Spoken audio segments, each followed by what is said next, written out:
आजकाल थायरॉइड हा आजार फक्त मोठ्या व्यक्तींमध्येच नाही तर लहान मुलांमध्येही वाढताना दिसत आहे. त्यामुळे पालकांनी मुलांच्या आरोग्याकडे विशेष लक्ष देणं गरजेचं आहे. थायरॉइड ही मानेमध्ये असलेली एक छोटी ग्रंथी असून ती शरीराची वाढ, मेंदूचा विकास, ऊर्जा आणि चयापचय म्हणजेच मेटाबॉलिझम नियंत्रित करणारे हार्मोन्स तयार करते.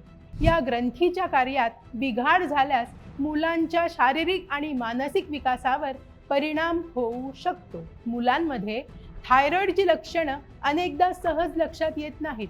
मात्र उंची आणि वजन अपेक्षेप्रमाणे न वाढणे, सतत थकवा जाणवणे, अभ्यासात लक्ष न लागणे, स्मरणशक्ती कमी होणं, बद्धकोष्ठतेचा त्रास, त्वचा कोरडी पडणं, केस गळणं, चेहरा किंवा मान सुजल्यासारखी दिसणं, तसेच लहान मुलांमध्ये बोलण्यास किंवा चालण्यास उशीर होणं ही काही महत्त्वाची लक्षणं असू शकतात. अशी लक्षणं सतत दिसत असतील तर त्याकडे दुर्लक्ष करू नका. तज्ज्ञांच्या मते वेळेत निदान आणि योग्य उपचार केल्यास थायरॉइडवर नियंत्रण मिळवता येतं आणि मुलांचा विकासही सुरळीत होऊ शकतो.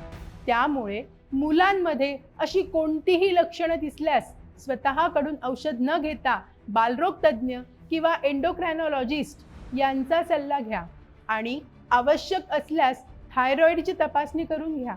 योग्य वेळी घेतलेली काळजी भविष्यातील अनेक गंभीर समस्या टाळू शकते. तर पालकांनो, तुमच्या मुलांमध्ये अशी कोणती लक्षणं तुम्हाला जाणवली आहेत का?